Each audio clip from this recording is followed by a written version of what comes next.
ప్రాధాన్యత కోసం చెప్పు, ఏంటి విశేషాలు? మా ఇంటి పక్కన లేవు వాషింగ్ మిషన్ కొనుక్కున్నారక్క, ఇంటి పక్కన వాళ్ళేమో ఫ్రిడ్జ్ కొనుక్కున్నారట, ముందు వాళ్ళేమో ఏసీ కొనుక్కున్నారట.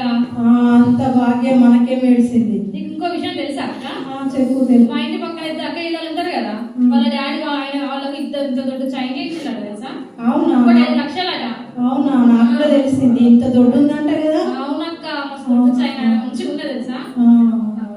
పరిశుద్ధ ఈమెకి ఏడం పని లేదు, ఏదో పట్టుకొని ఇటు అటు తిరగడమే పని. ఏడ పని ఎప్పుడు అటు ఇటు తిరుగుతుంటూనే ఉంటది. మనకైతే ఎన్నో పనులు. లక్ష్మక్క చెప్పు, ఏంటి విశేషాలు? మా ఇంట్లో ప్రేయర్ పెట్టించుకుంటాను, మీరు ఖచ్చితంగా రావాలక్క.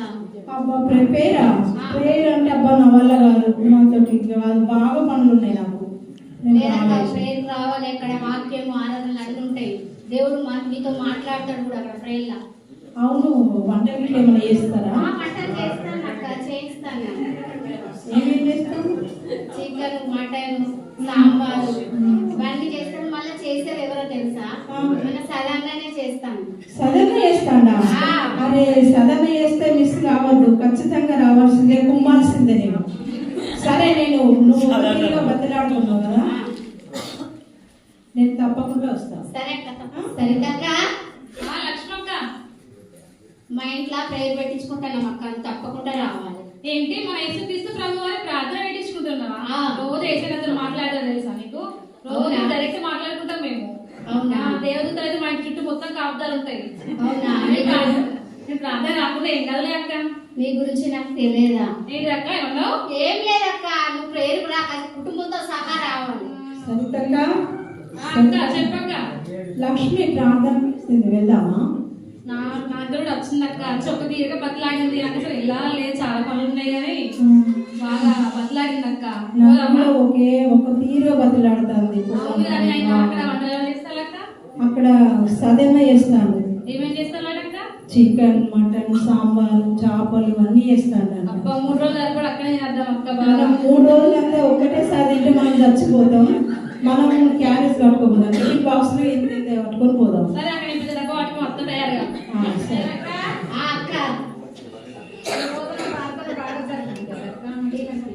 ఇలా ప్రార్థన మంచి జరిగింది, పాటలు, ఆరాధన, వాక్యం అయితే దేవుడు నాతోనే మాట్లాడినట్టు అనిపించింది అక్క.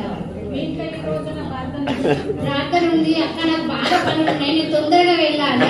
నువ్వైతే పేరు తప్పకుండా రావాలి. సునందనక్క చెప్పు, ఏంటి విశేషాలు? సీరియల్ చూసినావా? సీరియల్ అయితే చూడలే కానీ వేరే సీరియల్ అయితే చూసినాం. ఏ సీరియల్ అయితే చెప్పన్నా? కార్తీక దీపం చూసినాం. మళ్ళీ వస్తుంది అక్కడ డాక్టర్ బాబు వస్తాడు, వంటలకు వస్తుంది. ఏంటి డాక్టర్ బాబు మళ్ళీ వస్తాను? మళ్ళీ వస్తాను. అయ్యో అయ్యో అయ్యో, ఈ సీరియల్ కాబట్టి నీ భర్తను కూడా మర్చిపోయేటట్టున్నావేందమ్మా?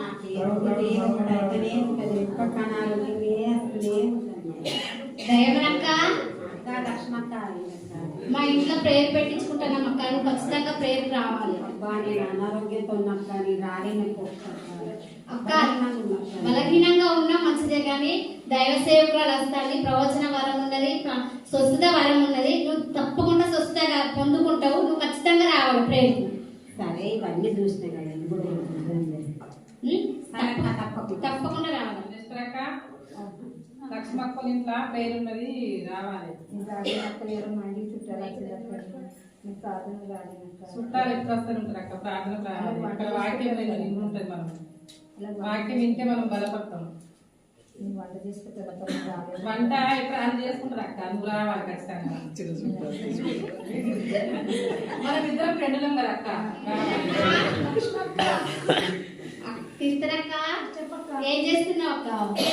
ఖాళీగానే ఉన్నాక. ఖాళీగానే ఉన్నావు కానీ ప్రేయర్కి అయితే రా, మా ఇంట్లో ప్రార్థన పెట్టించుకుంటున్నాను. ఫుల్ చలి పెడుతుందక్క, నేను రాలేనక్క ప్రార్థనకి. ఖచ్చితంగా రావాలి, చలి అన్ని పోతాయి, దేవుడు మీతో మాట్లాడతాడు కూడా. చూస్తా చలి తక్కువ అయితే వస్తలేదు, తప్పకుండా రావాలి. చూస్తాక్క. సరే. యెహోవా కన్నులు ప్రతి స్థలం మీద ఉండును, చెడ్డవారి మీద మంచివారి మీద అవి చూస్తుండు. దేవుని యొక్క కళ్ళు మంచివారి మీద చెడ్డవారి మీద ఉంటాయి. దేవుడి వాక్యం ద్వారా మనతో మాట్లాడినందుకు దేవుడికి మనం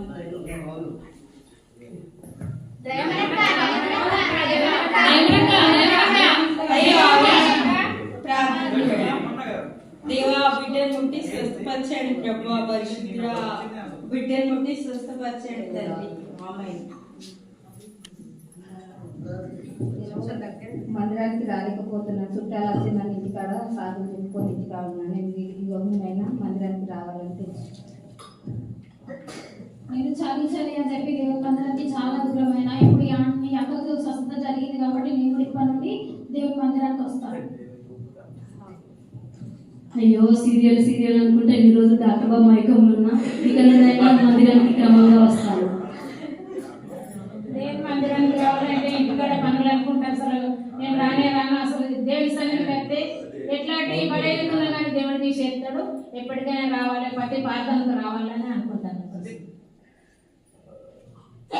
దేవుని మందిరం కడితే స్వస్థత జరుగుతుంది. వాక్యం ఇంట్లో బలపడతాం. మనం అందరం చర్చికి రావాలని మనస్ఫూర్తిగా కోరుకుంటాను.